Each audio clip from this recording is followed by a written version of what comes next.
Hello sa inyong lahat, magandang araw. Ako saan man kayo naroroon. Bali, gagawa ko ng video ngayon kasi may nagtatanong sa akin ano daw ba ang profile picture ko sa aking Facebook account. Unfortunately, sa kasalukuyan ang aking account ay restricted ni Meta. Siguro malamang meron akong na-violate na rules. Hindi ko alam kung saan ba ako nag-upload sa akin bang Facebook page kasi meron akong Facebook page.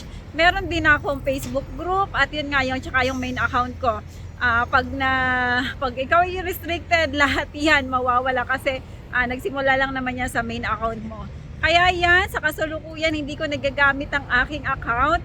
Yung mga nagme-message sa akin na hindi ko nababasa at hindi ko nare-reply, pasensya na kayo. Susubukan ko na ma-recover yung aking account.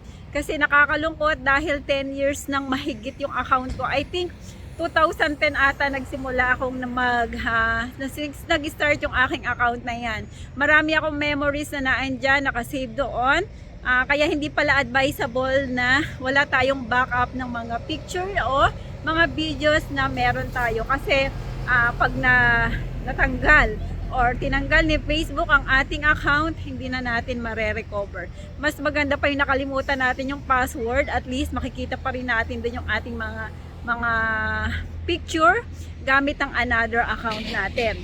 Pero yun nga, pag ni-restrict tayo ni Facebook at hindi niya na ibinalik, wala na, hindi na natin makikita. Sayang yung mga memories. Pero sabi nga nila, walang forever. Kailangan nating mag-move on kung sakaling hindi ko mare-recover yung account ko, sayang. Sa mga nagko-comment doon sa aking Facebook group na Poland applicant ni Madam Regina, pasensya na kayo, hindi ako nakakapag-update or nasasagot yung mga katanungan nyo doon kasi nga ay hindi ko ma-open yung aking account. Nung isang araw pa yan. Sa mga nagpaplano din na nag-a-attempt din na mag-message sa akin, hindi nyo ako ma-message kasi nga may problema yung aking account. Nag-apila naman na ako at hopefully ay i-grant naman ni Facebook. At sana ay ma-recover ko talaga kasi sayang talaga. Alam mo yung ang dami kong memories doon. Kaya lang, subukan natin. If ever gagawa ako ng another account o kaya naman either doon sa mga dami account ko, yun na lang ang gagamitin ko. Ayan, update ko na lang kayo kapag ano na ang nangyari sa aking account. Ayan, maraming salamat at sana patuloy niyo akong suportahan sa aking mga ginagawang videos at sa aking pagla-live tuwing Miyerkules.